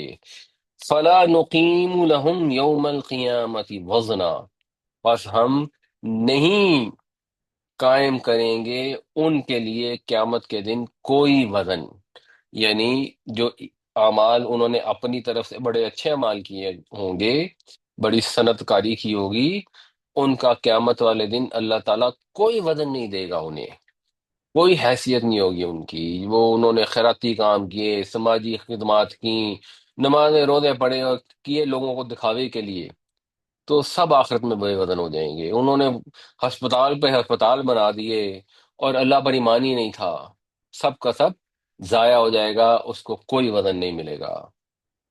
یہ ہے ان کا طرز عمل جو آخرت پر ایمان نہیں رکھتے۔ مومن کا طرز عمل کیا ہوتا ہے؟ مومن کا طرز عمل یہ سورہ بقرہ میں ہم پڑھائے تھے، وَأَقِيمُوا الصَّلَاةَ وَآتُوا الزَّكَاةَ وَارْكَعُوا مَعَ الرَّاكِعِينَ۔ ویسے تو یہ خطاب وہاں پر کیا جا رہا ہے بنی اسرائیل سے کہ نماز قائم کرو، زکوٰۃ ادا کرو، رکوع کرنے والوں کے ساتھ رکوع کرو۔ أَتَأْمُرُونَ النَّاسَ بِالْبِرِّ وَتَنْسَوْنَ أَنفُسَكُمْ وَأَنْتُمْ تَتْلُونَ الْكِتَابَ، کیا تم لوگوں کو نیکی کا وفاداری کا حکم دیتے ہو اور اپنے آپ کو منع کرتے ہو، اور تم کتاب کی تلاوت کرتے ہو؟ افلا تعقلون، تم عقل نہیں استعمال کرتے، تمہارا دماغ نہیں کام کرتا؟ وَاسْتَعِينُوا بِالصَّبْرِ وَالصَّلَاةِ وَإِنَّهَا لَكَبِيرَةٌ إِلَّا عَلَى الْخَاشِعِينَ، اور صبر اور نماز سے مدد حاصل کرو، اور بے شک یہ بہت بھاری ہے، مگر ان کے اوپر نہیں ہے بھاری جو خشوع کرتے ہیں۔ صبر نماز سے مدد حاصل کرنا بہت بھاری ہے۔ اور اس کے آگے آتا ہے الذین یظنون انہم ملاقو ربہم وانہم الیہ راجعون، وہ لوگ جو اس دھیان میں رہتے ہیں، اسی گمان میں رہتے ہیں کہ انہوں نے اپنے رب سے ملاقات کرنی ہے، وہ اور اس کے پاس لوٹ کر جانے والے ہیں۔ مومن کا طرز عمل یہ ہوتا ہے کہ وہ ہر لمحہ اسی خیال میں ہوتا ہے کہ میں نے اپنے رب کے پاس جانا ہے، تو اب میں جو کام کر رہا ہوں کیا یہ میرے رب کو خوبصورت لگے گا، یا میرے رب کو یہ کام پسند نہیں آئے گا؟ وہ اسی پر فوکس کرتا ہے اور اپنی اصلاح کی کوشش کرتا ہے، برخلاف ان لوگوں کے جو اللہ کی آیتوں کا انکار کرتے ہیں۔ اور اللہ کی آیتوں کا انکار محض زبانی انکار نہیں ہوتا، آخرت کا انکار، اللہ سے ملاقات کا انکار محض زبانی انکار نہیں ہے، اصل بات ہے عملی انکار۔ منہ سے ہم کہیں ہاں جی قیامت آنی ہے، قیامت آنی ہے، اللہ معاف کرے قیامت آنی ہے، اور اعمال سارے ہم غیبتیں بھی کر رہے ہوں، لوگوں پر بہتان بھی لگا رہے ہوں، چور بازاری بھی کر رہے ہوں، دو نمبری بھی کر رہے ہوں، رشوتیں بھی کھا رہے ہوں، حرام کا مال کھا رہے ہوں، نمازیں نہ پڑھ رہے ہوں، لوگوں سے بدتمیزی کر رہے ہوں، کسی کا احساس ہمارے اندر نہ ہو، ہمارے پڑوسی بھوکے سو رہے ہوں، ہم پیٹ بھر کے کھا رہے ہوں، یہ سارا کچھ ہم کر رہے ہوں اور منہ سے کہہ رہے ہوں کہ ہاں جی قیامت ہم تو مانتے ہیں، ہم تو آخرت میں ایمان رکھتے ہیں، تو یہ ایمان نہیں ہے، یہ جھوٹ ہے۔ اولئک الذین کفروا بآیات ربہم ولقائہ فحبطت اعمالہم فلا نقیم لہم یوم القیامۃ وزنا، وہ لوگ جنہوں نے انکار کیا اپنے رب کی آیتوں کا اور اس سے ملاقات کا، بس اکارت ہو جائیں گے ان کے اعمال، پھر ہم کچھ وزن نہیں دیں گے ان کو قیامت کے دن۔ ذالک جزاؤہم جہنم، یہ ہے ان کا بدلہ جہنم، یہی جہنم ان کا بدلہ ہے، بما کفروا، اس وجہ سے کہ انہوں نے حق کا انکار کیا، اور محض انکار نہیں کیا، واتخذوا آیاتی ورسلی ہزوا، اور انہوں نے میری آیات اور میرے رسولوں کا مذاق اڑایا۔ یہ اس سے اگلا ایک سٹیپ آگے سنگین جرم ہے، صرف اللہ کی نشانیوں کو جھٹلایا نہیں بلکہ ان کا تمسخر اڑایا، ان کو استہزاء کیا، انہیں حقیر سمجھا، اللہ کی کتابوں کا، اس کے احکامات کا، اس کے بھیجے ہوئے پیغمبروں کا مذاق اڑایا۔ یہ جو آج کل دہریے جو ہیں، ایک تو ایمان نہیں لاتے، اس میں تو پھر ایک گنجائش ہوتی ہے کہ شاید کوئی ان سے کمی کوتاہی ہوئی ہے اور نالج نہیں ہے یا نہیں انڈرسٹینڈنگ، تو دیر از اے لٹل چانس کہ شاید کو بچت ہو جائے، اس کے بعد وہ مذاق اڑانا شروع کر دیتے ہیں، اللہ تعالیٰ کی شان میں گستاخی کرتے ہیں، اس کے دین کی توہین کرتے ہیں، تو یہ چیز اللہ تعالیٰ کے لیے ناقابل برداشت ہے، اللہ میں تحمل ہے، ابھی وہ ڈھیل دیے ہوئے ہے، نتیجہ اس کا یہ ہے کہ بدلے میں جہنم ملے گی۔ اور اس لیے ہمارے دین میں یہ بڑا واضح طور پہ بتایا گیا ہے کہ دوسروں کے دین کا بھی احترام کرو، اس کو بھی مذاق مت اڑاؤ، ان کا بھی استہزاء نہ کرو۔ ذالک جزاؤہم جہنم بما کفروا واتخذوا آیاتی ورسولی ہزوا، یہ ہی جہنم ہے ان کے، ان کا بدلہ اس وجہ سے کہ جو انہوں نے کفر کیا اور انہوں نے بنایا ہماری آیتوں کو اور ہمارے رسولوں کو مذاق کا نشانہ۔ میرا کوشچن ہے انفیکٹ، ایک تو آج کے دن کے پوائنٹ آف ویو سے کہ بینگ اے مسلم ہمارے لیے اس دن کی ایک سرٹن اہمیت ہے، تو اس میں ہمیں جو ہم دیکھتے ہیں کہ دنیا اس کو بہت عجیب طریقے سے اس میں انوالو ہے، تو اس میں ایز اے مسلم بیسک ہم لوگوں کی کیا آج کے دن 9ویں 10ویں کے حوالے سے کیا رول ایکشن ہونا چاہیے؟ دیکھیں جی، مجھے تو اس میں جو معلوم ہے وہ یہ ہے کہ نبی کریم صلی اللہ علیہ وسلم کے پاس لوگوں نے آ کے بتایا کہ جو یہودی ہیں وہ 10 محرم کو شکرانہ بجا لاتے ہیں کیونکہ انہیں فرعون سے نجات ملی تھی۔ تو آپ صلی اللہ علیہ وسلم نے کہا کہ ہمارا تو حضرت موسیٰ سے جو تعلق ہے، مفہوم یہ ہے ان حدیث کا کہ وہ تم سے بڑھ کر ہے، اور ہم بھی شکرانے کا روزہ رکھا کریں گے کیونکہ یہودی روزہ رکھتے تھے۔ اور ساتھ آپ نے مسلمانوں کو نصیحت کر دی کہ اس کے ساتھ ایک روزہ ایڈ کر لیا کرو، 10ویں کے ساتھ یا 9ویں کا ایڈ کر لو یا 11ویں کا ایڈ کر لو، تاکہ ذرا ان کے عمل سے تھوڑا سا فرق ہو جائے۔ تو یہاں تک تو صحیح ہے، اور حدیثوں میں ذکر بھی آتا ہے کہ اس دن اگر روزہ رکھا جائے گا تو اللہ کے نبی صلی اللہ علیہ وسلم نے فرمایا کہ مجھے امید ہے کہ وہ اگلے پچھلے سال کے گناہوں کا کفارہ بن سکے گا، یعنی یہ بھی پاسبلٹی ہے۔ تو اس لحاظ سے تو جو بھی دن آتے ہیں ان میں یہی ہوتا ہے کہ آپ عبادت کریں، روزہ رکھنا ہے تو روزہ رکھ لیں جہاں جہاں روزے کی اجازت ہے، نماز پڑھیں، قرآن پڑھیں جہاں موقع ملتا ہے، اور اپنی اصلاح کے اوپر زیادہ توجہ دیں۔ باقی جو شیعہ حضرات کرتے ہیں وہ تو خیر ظاہر سی بات ہے، مکمل بدعت ہے۔ ہاں، اس چیز کو سمجھنا کہ کربلا کا جو واقعہ ہوا کتنا سنگین واقعہ تھا، اس میں کتنا ظلم ہوا، اس چیز کو سمجھنا، انڈرسٹینڈ کرنا، اور اس چیز کو بھی سمجھنا کہ حضرت امام حسین علیہ السلام جو تھے ان کا جو مقصد تھا وہ ظالم بادشاہ کو نہ ماننا تھا، تو بالکل وہ بات صحیح ہے۔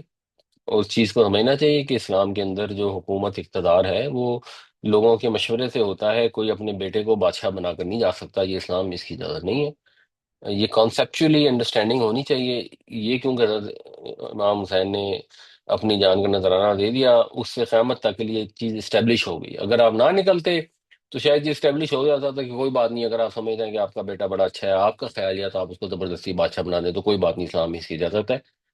تو وہ اس سے نگیٹ ہوگی۔ باقی جو وہ ماتم کرتے ہیں، اس طرح کی چیزیں کرتے ہیں، ظاہر سی بات ہے ان کا اسلام سے کوئی تعلق نہیں۔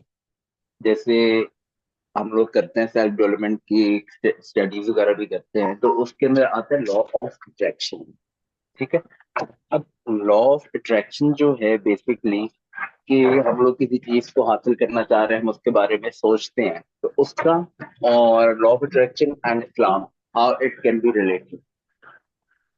جی وہ تو اسی طرح ریلیٹ ہو سکتا ہے نا، جیسے قرآن کے اندر بھی اللہ تعالیٰ نے بار بار جنت کی نعمتوں کا ذکر کیا ہے، اور یہ اگلی آیت میں انشاءاللہ آئے گا، تو جنت کی نعمتوں کا ذکر اسی لیے کیا جا رہا ہے، ورنہ تو سیدھی سی بات ہے، انسان کو اللہ نے حکم دیا ہے فرمان برداری کرے تو بس کرے، بات ختم۔ لیکن جہنم سے ڈراوا اور جنت کی امید جو انسان کو دلائے گی ہے وہ اسی سے ریلیٹ کرتی ہے کہ انسان میں جب وہ ایک امید پیدا ہوتی ہے کہ اللہ تعالیٰ اچھی نعمت عطا فرمائے گا، تو اس میں بھی موٹیویشن ہوتی ہے اچھا کام کرنے کی۔ ایک سوال انہوں نے کیا ہے کہ دعائے عاشورہ کی اتھینٹسٹی بتا دیں۔ جی مجھے تو دعائے عاشورہ کی کوئی اتھینٹسٹی پتہ نہیں ہے، یہ کہتے ہیں کہ کوئی امام زین العابدین سے روایت ہے۔ ہمارے یہاں تو جو بھی روایت ہوتی ہے وہ نبی کریم صلی اللہ علیہ وسلم سے روایت ہونی چاہیے، اور وہ کسی اتھینٹک حدیث کی کتاب میں ہونی چاہیے، ہم اسی کو فالو کرتے ہیں۔ باقی تو بہت ساری لوگوں نے دعائیں اور اس طرح کی چیزیں بنائی ہوئی ہیں اور زیادہ تر گھڑی ہوئی ہیں، ان سے ذرا دور ہی رہنا چاہیے۔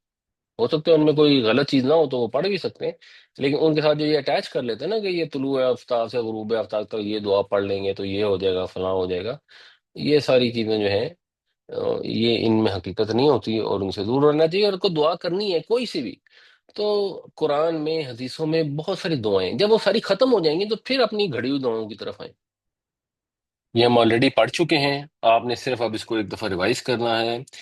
کہ جو بھی اسم ہوتا ہے اس کی وسعت ہوتی ہے، جنس ہوتی ہے، عدد ہوتا ہے، یا اس کے اعراب ہوتے ہیں، یعنی وہ یا معرفہ نکرہ ہوگا، یا مذکر مؤنث ہوگا، یا وہاں تثنیہ جمع ہوگا، یا وہ رفع نصب جر میں ہوگا۔ یہ چار اس کے پہلو ہوتے ہیں۔ اگر ان چار پہلوؤں کو دیکھا جائے تو جو مرکب توصیفی ہوتا ہے اس میں جو صفت اور موصوف، یہ دونوں جو ہیں یہ ہر لحاظ سے ایک جیسے ہوتے ہیں۔ اگر ایک معرفہ ہے تو دوسرا بھی معرفہ ہوگا، ایک نکرہ ہے تو دوسرا بھی نکرہ ہوگا، اسی طرح جینڈر ہے، اسی طرح نمبر ہے، اور اسی طرح اس کی ڈکلنشن یا اعراب ہے۔ جہاں تک تعلق ہے جملے کا، تو جملہ مبتدا اور خبر سے مل کر بنتا ہے، تو اس کے اندر عام طور پر جو مبتدا ہے وہ معرفہ ہوگا، اور جو خبر ہے وہ نکرہ ہوگی۔ باقی اس کے اندر بھی جینڈر میچ کرے گا، نمبر میچ کرے گا، اور اعراب جو ہے وہ رفع میں ہوتے ہیں، مبتدا بھی رفع میں ہوتا ہے اور خبر بھی رفع میں ہوتا ہے۔ اور تیسری چیز ہم نے جو پڑھی تھی وہ ہے مرکب اضافی۔ مرکب اضافی میں جو پہلا پارٹ ہوتا ہے اسے کہتے ہیں مضاف۔ تو مضاف میں یہ رول ہے جو امپورٹنٹ ہے کہ نہ تو اس میں تنوین ہوگی اور نہ اس میں الف لام ہوگی۔ اس کے بعد اس کا جینڈر کچھ بھی ہو سکتا ہے، وہ مضاف الیہ سے میچ کرنا ضروری نہیں ہے، نمبر کچھ بھی ہو سکتا ہے، اور اس کا جو اعراب ہے وہ نارملی رفع میں ہوگا، اگر کوئی وجہ ہوگی تو نصب میں بھی جا سکتا ہے، جر میں بھی جا سکتا ہے، لیکن کچھ بھی ہو سکتا ہے۔ اور مضاف الیہ کا اگر تعلق ہے تو اس کا جو وسعت ہے، یعنی معرفہ یا نکرہ، وہ کچھ بھی ہو سکتا ہے، اس میں کوئی پرابلم نہیں ہے۔ مضاف نے تو نکرہ ہی ہونا ہے، اور اس کے اندر تنوین بھی نہیں آنی اور الف لام بھی نہیں آنی۔ مضاف الیہ میں الف لام ہو سکتی ہے، تنوین بھی ہو سکتی ہے۔ اس کا جو جینڈر ہے وہ فرق ہو سکتا ہے مضاف سے، اس کا جو نمبر ہے وہ بھی فرق ہو سکتا ہے۔ جیسے مثلا لڑکے کی 4 کاپیاں یا لڑکے کی 4 کتابیں، اردو میں اگر ہم دیکھیں تو لڑکا ایک ہے اور مذکر ہے، لیکن جو اس کی کتابیں ہیں وہ جمع ہیں، اور اس کے ساتھ وہ مؤنث ہیں، تو اس میں کوئی فرق نہیں پڑتا۔ ہاں اعراب اگر ہم دیکھیں گے مضاف الیہ کے تو وہ ہمیشہ جر میں ہوں گے۔ یہ ایک چارٹ ہے، آسانی سے آپ کو یاد بھی ہو سکتے ہیں، آپ کو معلوم بھی ہے۔ اب آپ نے اس کی پریکٹس کر کے یہ بتانا ہے کہ یہاں پر جو استعمال ہوا ہے وہ مرکب اضافی ہوا ہے، مرکب توصیفی ہوا ہے، یا جملہ ہے، اور اس میں جو نمبر، جینڈر، اور اس کے معرفہ نکرہ اور اعراب وہ کیا ہے۔ یہ مرکب اضافی ہے سر۔ مرکب اضافی ہے، ٹھیک ہو گیا۔ تو مطلع الشمس میں مطلع جو ہے اس کو پہلے بتا دیں کہ یہ معرفہ ہے یا نکرہ؟ یہ نکرا ہے۔ نکرہ ہے۔ مذکر ہے یا مؤنث؟ مؤنث، شمس سے نہیں، مطلع کی مونس بات ہو رہی ہے، ابھی مطلع کی بات اچھا ہو رہی ہے۔ یہ مذکر ہے۔ یہ مذکر ہے۔ واحد ہے یا جمع یا تثنیہ؟ واحد ہے۔ واحد واحد، واحد ہے۔ اور رفع میں ہے، نصب میں ہے، یا جر میں ہے؟ یہ نسب میں نصب میں کیوں ہے؟ مضاف الیہ ہے سر، مضاف نہیں، الیہ ہے۔ مضاف الیہ تو الشمس ہے نا، مطلع کی بات ہو رہی ہے ابھی۔ یہ مضاف ہے۔ مضاف ہے تو نصب میں کیوں ہے؟ بلغ کی وجہ سے۔ بلغہ کا مفعول ہے، بالکل صحیح۔ اچھا، الشمس جو ہے یہ معرفہ ہے، نکرہ ہے؟ یہ معرفہ ہے۔ معرفہ ہے، الف لام لگا ہوا ہے۔ اور واحد ہے، شادی جمع ہے، تثنیہ ہے؟ واحد ہے۔ مذکر ہے، مؤنث ہے؟ یہ مؤنث مؤنث ہے۔ مؤنث مؤنث ہے، مؤنث ہے، مؤنث سمائی ہے۔ کمر اور کمر یہ، جی جی جی، اور رفع نصب یا جر میں کس میں ہے؟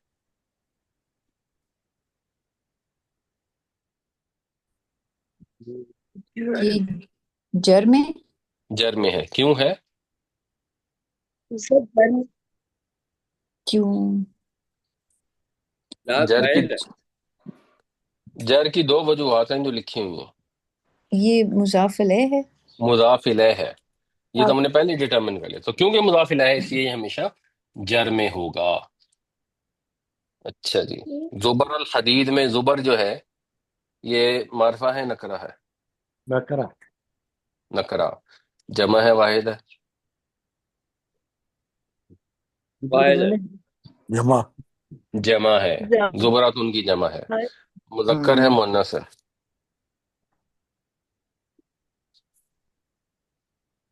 مؤنث ہے۔ م- مذکر نہیں کیا؟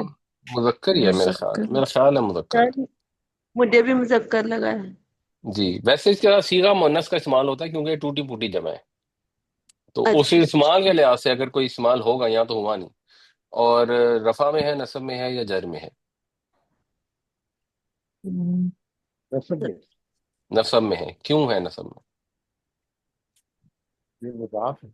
مفعول ہے آتونی کا؟ مفعول ہے آتونی کا، مف اس لیے نصب میں ہے. الحدید جو ہے یہ معرفہ ہے نکرہ ہے؟ معرفہ ہے. معرفہ ہے. واحد ہے جمع ہے؟ جمع ہے؟ واحد جمع واحد ہے. حدید لوہے کو کہتے ہیں، واحد ہے. مذکر ہے مؤنث ہے؟ مذکر ہے. مذکر مذکر ہے. اور رفع میں ہے، نصب میں ہے یا جر میں ہے؟ جار میں جر جر میں میں. ہے. کیوں ہے؟ جر میں الف مضاف لام مضاف ہے۔ مضاف الیہ ہے، ہاں مضاف الیہ ہے اس لیے جر میں ہے. زبر ہم، الحدیدی، لوہے کے ٹکڑے. اچھا، الحیات الدنیا، اس میں بتائیں جی الحیات جو ہے یہ معرفہ ہے نکرہ ہے؟ یہ مطلب یہ توصیفی ہے. معرف یہ معرفہ. معرفہ دونوں معرفہ ہے. ما- دونوں معرفہ ہیں اس لیے مرکب توصیفی ہے. ہم اردو میں ترجمہ اس کا کیسے کرتے ہیں عام طور پہ؟ دنیا کی زندگی. دنیا کی دنیاوی زندگی. دنیا کی زندگی. زندگی. تو ہم دنیا کی زندگی مرکب اضافی کے طور پر کرتے ہیں، لیکن یہ جو انہوں نے بتایا دنیاوی زندگی ہے، یعنی اس کی خوبی ہے کہ وہ دنیاوی ہے زندگی، تو یہ مرکب توصیفی ہے. ٹھیک ہے، تو چلیں یہ دونوں جو ہیں دنیاوی یہ زندگی. معرفہ میں ہیں. اور یہ مذکر ہے یا مؤنث ہے؟ مؤنث. یہ مذکر ہے؟ مذکر ہے. الحیات. مذکر ہے؟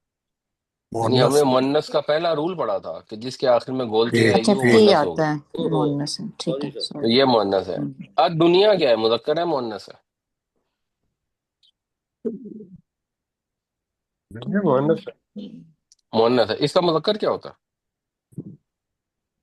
تین۔ مذکر. دین دن. یہ یہ افعل ٹوٹل التفضیل کے وزن پر ہے. ادنا. ادنا جو ہے اس کا مذکر ہے. جیسے اکبر ہے نا مذکر، اور کبرا ہوتا ہے ہم، مؤنث. آدم مذکر، عظما مؤنث. اسی طرح ادنا مذکر، دنیا مؤنث. اچھا، یہ واحد ہے یا جمع ہے؟ دونوں. دونوں واحد ہے. دونوں واحد ہے اور دونوں معرفہ میں ہے. اور یہ بتائیں کہ دنیا جو ہے یہ رفع میں ہے یا نصب میں ہے یا جر میں ہے؟ حیات دنیا کی یہ زندگی. رفع میں ہے رفع یا میں ہے فی ایسے۔ فی کی وجہ سے رفع میں کیسے آتا ہے؟ نفع نہیں. دونوں جر میں ہیں. دونوں جر میں ہے. دنیا جو ہے یہ مبنی ہے، اس کی فی رفع حیات. نصب جر دنیا ہی ہوتی ہے. تو کیوں فی کی وجہ سے الحیات جر میں آ گئی، اس لیے دنیا بھی جر میں ہے. یہ کیا ہے؟ انا بشر ہوں.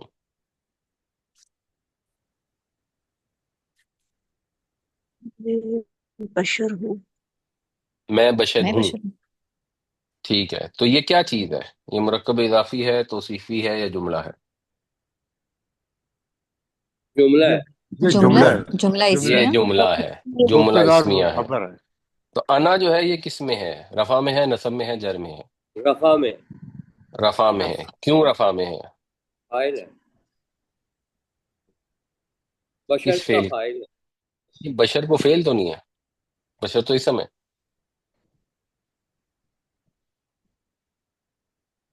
مطلب خبر سے یہ نسب ہے. انا انا نسب ہے. کیونکہ یہ سر ضمیر ہے، ضمیر ہے، ٹھیک ہے. پروناؤن ہے. پروناؤن ہے، ٹھیک ہے. مگر اور اس رفع میں لیے ہے، نصب میں ہے، رفع جر میں. میں ہے؟ رفع میں ہے. جو ڈیٹیچ رفع پروناؤن ہوتے ہیں وہ رفع میں ہی ہوتے ہیں ہمیشہ. بٹ رفع میں کیوں ہے؟ رفع میں کیوں؟ مبتدا اور خبر ہے نا. مبتدا اور خبر ہے. تو انا جو ہے یہ مبتدا ہے، اس وجہ سے رفع میں ہے اچھا. کہ میں بشر ہوں. اور انا معرفہ ہے یا نکرہ ہے؟ نکرا ہے. معرفہ. معرفہ ہے. معرفہ میں جو معرفہ. ضمیر ہوتی ہے وہ معرفہ ہوتی ہے نا، کسی کے متعلق بات ہو رہی ہوتی ہے. اور یہی جملے کا رول ہے کہ عام طور پہ اس میں جو مبتدا ہے معرفہ ہوتا ہے، اور جو خبر ہے وہ عام طور پہ نکرہ ہوتی ہے. تو آپ خبر میں دیکھیں اس میں نکرہ ہے یا معرفہ ہے؟ رکھنا ہی ہوا نا پھر۔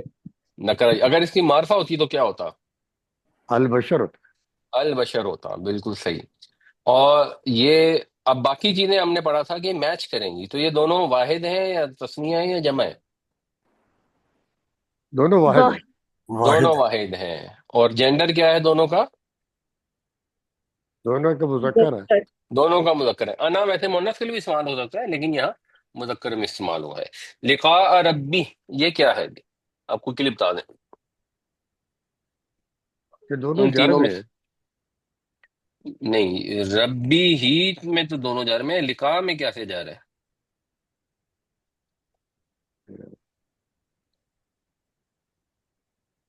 میرے رب نے، یہ مرکب اضافی ہے سر۔ مرکب اضافی ہے، بلکہ لقاء کس میں ہے؟ رفع میں ہے، نصب میں ہے، جر میں ہے؟ لکھا جر میں ہے سر۔ جی کوئی نہیں، اور بتائیں۔ یہ کلیئر نہیں ہے سر۔ نسب میں ہے۔ نصب میں ہے، زبر ہے نا حمزہ کے اوپر، جر میں ہوتا تو لقائی ہوتا، نصب میں ہے تو کیوں ہے؟ ایک تو یہ اس کی وجہ سے، دوسرا یہ مفعول ہے۔ یہ مفعول ہے یرجو کا، اس لیے نصب میں۔ ٹھیک ہو گیا۔ عملا صالحا یہ کیا چیز ہے؟ مرکب اضافی ہے، توصیفی ہے یا جملہ وہ ہے؟ مرکب اضافی ہے۔ رکب اضافی ہے، دونوں نصب میں ہے۔ ہاں، نہیں تو مبتدا خبر۔ مرکب اضافی میں تو مضاف الیہ جر میں ہوتا ہے، دونوں نظم اور میں یہ تو نہیں ہوتے۔ مرکب ہے توصیفی ہے۔ مرکب توصیفی ہے۔ سوری، مرکب توصیفی۔ ٹھیک، تو یہ عمل دونوں میچ کرتے ہیں؟ صالح، دونوں معرفہ یا نکرہ میں کس میں ہے؟ دونوں دونوں نکرہ میں ہے۔ نکرہ میں۔ دونوں نکرہ میں دونوں ہے۔ دونوں کا جینڈر کیا ہے؟ مؤنث ہے۔ مذکر، مذکر ہے دونوں کا جینڈر۔ دونوں کا نمبر کیا ہے؟ واحدہ، تثنیہ، جمع ہے؟ واحد ہے۔ واحد ہے، واحد ہے۔ واحد ہے۔ سر دونوں کی اعراب کیا ہے؟ رفع میں، نصب میں، جر میں؟ نصب میں نصب میں ہے۔ کیوں نصب، نصب میں ہے؟ کہ مرکب مفعول میں ہے، وہ ہے۔ یا عمل کا مفعول ہے۔ یا عمل کا مفعول ہے۔ ماشاءاللہ، بالکل درست۔ اللہ تعالیٰ ہمیں قرآن پڑھنے، سمجھنے، اس پر عمل کرنے کی توفیق عطا فرمائے۔ اللہ تعالیٰ ہمیں یہ توفیق دے کہ ہم قرآن کے پیغام کو اپنے اوپر لاگو کریں اور اس چیز کو سمجھیں کہ ہمارے اندر جو کمی کوتاہیاں ہیں ان کو ہم کیسے دور کر سکتے ہیں، اور جو اللہ نے ہمارے اندر خیر کا مادہ رکھا ہے اس کو ہم کیسے نکھار سکتے ہیں، کیسے اس کو زیادہ پالش کر سکتے ہیں۔ اللہ تعالیٰ ہماری کوشش کو ضائع نہ کرے، صرف دنیا کے لیے نہ کرے، دنیا میں کی گئی کوشش کو بھی آخرت کا رخ دے دے، اور ہماری تمام سعی کو قبول فرمائے۔ آمین یا رب العالمین۔